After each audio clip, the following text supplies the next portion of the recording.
Ladies and gentlemen, it's a real honor and pleasure to be here in beautiful Brasilia to share with you some thoughts on the Big Data for Social Good initiative by the GSMA. I will first provide an overview of the opportunity that mobile big data provides around the world, explain a little bit more about the GSMA initiative, and then end with some concrete examples of projects that we've launched this year. But before we start, for those not familiar with our organization, the GSMA is the Global Association for the Mobile Industry. We represent over 800 mobile networks as well as other organizations in the mobile industry. And together we work on projects and programs of strategic importance for the industry, really to leverage digital technologies to address economic and social good. And as part of that, the mobile industry and the GSMA has really committed to its mission to connect everyone and everything to a better future. It was the first industry as a whole to commit to the UN Sustainable Development Goals, to really seek how the mobile industry could help accelerate and address the goals that the UN has set for ourselves. And it's part of this initiative that GSMA look towards mobile big data and the role that it can play. Because the world is facing some very pressing challenges. Over 1.8 billion people were affected by disasters over the last decade. 15 million people still die each year of infectious disease, and so many more millions become ill. Air pollution is now the fourth biggest health risk factor around the world. And so for each of these areas, mobile big data can play a role to help governments, to help emergency agencies, to help global organizations to better understand, predict, plan, and respond to these challenges.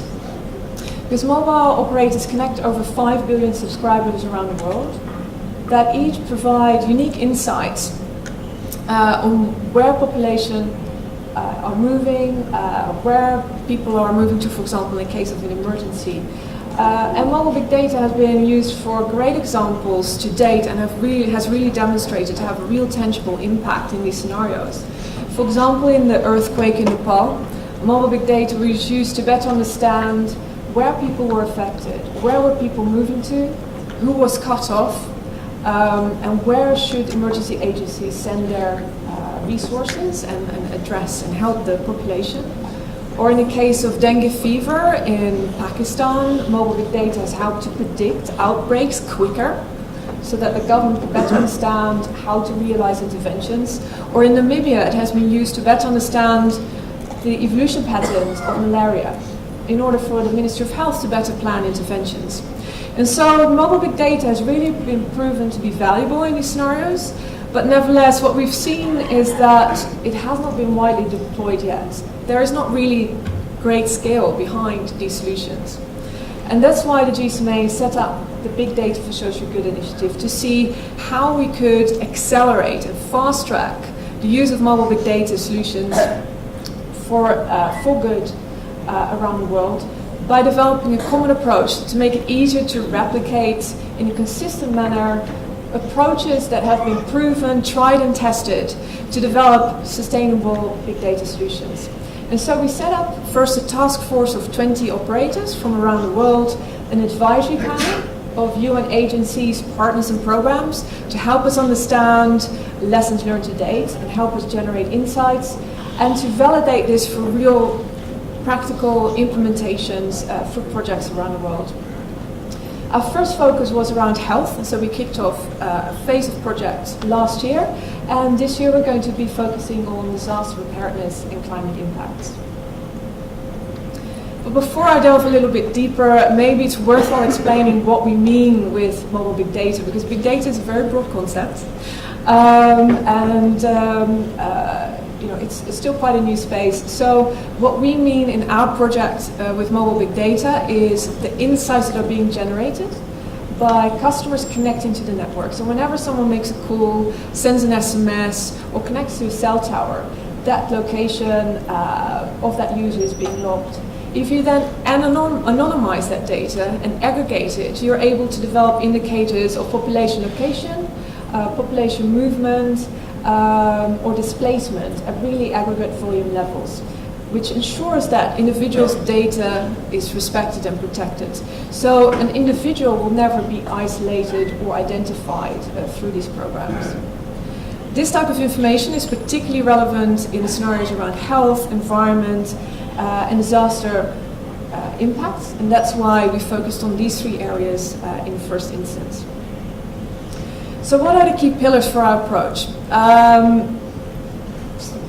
Key starting point for us is to work with a broader ecosystem, to really work across the demand and supply side, with our advisory panel of UN agencies, with our task force of operators, to really build a common understanding of where are the needs, what are the big challenges, where does mobile big data really add value, and also to really bring a common understanding, to create a common language around this space. And then together we're developing best practices and insights, ranging from very technical documents of how you generate mobile big data indicators in a consistent way across your network. Also looking at data protection and privacy, we have established a code of conduct for all projects undertaken under our initiative. Also looking more at the ecosystem model. So in these scenarios, for example, an earthquake arising, there's many different actors that play a role. And so we're also looking at building a better understanding how ahead of time you can be well coordinated and prepared for such an emergency. And then the third pillar is the actual country implementations. So we then want to take those best practices and test and validate those through real in-country projects, working with governments or local agencies and operators on the ground. And through that, going through that cycle, we hope to drive adoption. And so we've gone through one cycle to date. So in the first year, we focused on health, developed a blueprint based on capturing best practices, deployed that in projects, and now we're ready for the next wave to then see if we can develop a similar approach for disaster preparedness to keep improving and enhancing the methodology. Because ultimately, really what we want to achieve is a common framework that can be deployed by operators and partners around the world for all this wide range of scenarios to make it easier to deploy these services more quickly. So the first wave of country projects on health, we undertook a project with Telefonica in Brazil on air pollution, in India with Airtel on tuberculosis, and in Bangladesh, Myanmar and Thailand with Telenor on malaria. And we've just kicked off a second wave of projects on disaster preparedness and climate impacts, also here in the Latin American region in Colombia and Chile, then in Japan with the Cabinet Office, and also with Megaphone and Turkcell focusing on disaster preparedness. So I just want to talk you through three different examples just to bring to life a little bit more what mobile big data can mean. So the first example is the project that we worked on with the WHO ITU Be Healthy Be Mobile program and mobile operator Airtel in India. And its aim was to address tuberculosis. It's still a massive challenge in India. Close to 500,000 people still die each year of tuberculosis, and so many more get infected every year. There's also a large proportion that go undiagnosed, so there's a lot of missed cases across India. And for that reason, the government has set up a very ambitious plan to eliminate TB by 2025. And so the government is really looking to any tools, any innovations that it can leverage to reach that goal. And so we work with the WHO ITU Be Healthy Be Mobile program, which is already working closely with the government in India and other governments around the world to leverage mobile technologies to address health challenges. And so we work with them to understand what could be the role of big data to address tuberculosis in India. And we created a model that mapped aggregated, anonymized population movement data by Airtel, focusing on movement between people's home and work locations, and overlaid that equally with aggregated and anonymized TB case data to then understand better what are the relationships between movement and TB incidents. And we identified it's possible to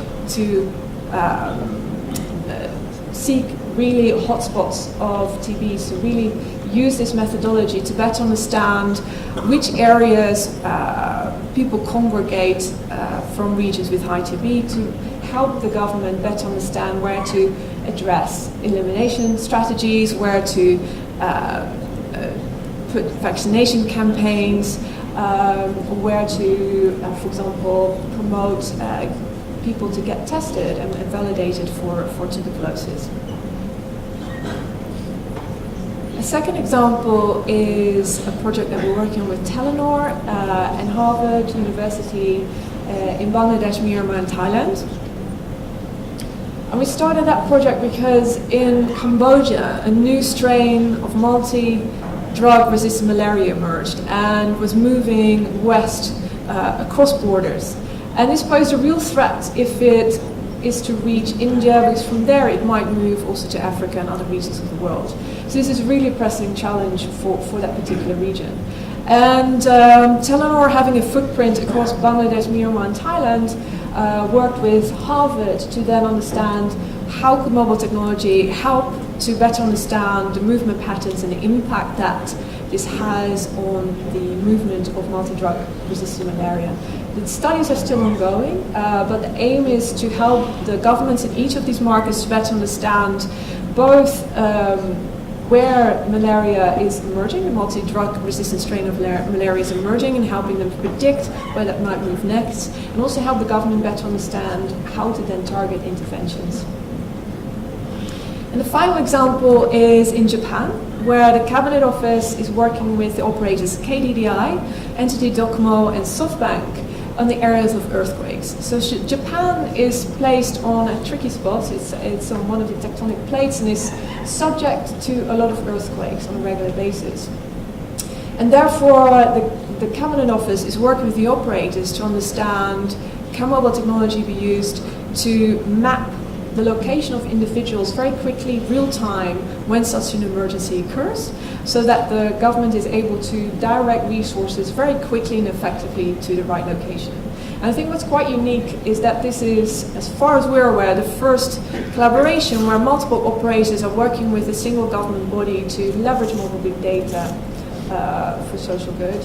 And really the solution that they're developing jointly will be very impactful to help individuals in a time of a crisis to be supported much quicker than is possible under current circumstances.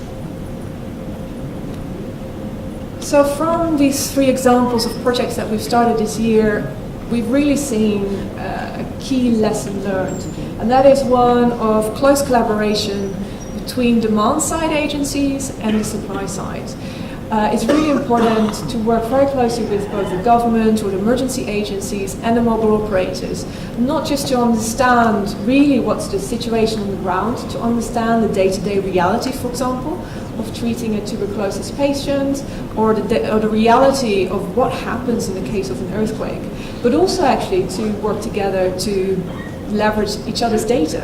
I think where real power comes in is if the mobile big data indicators can be layered with other insights that the government agencies or emergency agencies might have, for example, on malaria incidents or tuberculosis incidents, weather data, or other critical factors that might help enhance and build the insights. And working together on building the analytics, the models, really helps enhance the value and the relevance of the solutions in the end.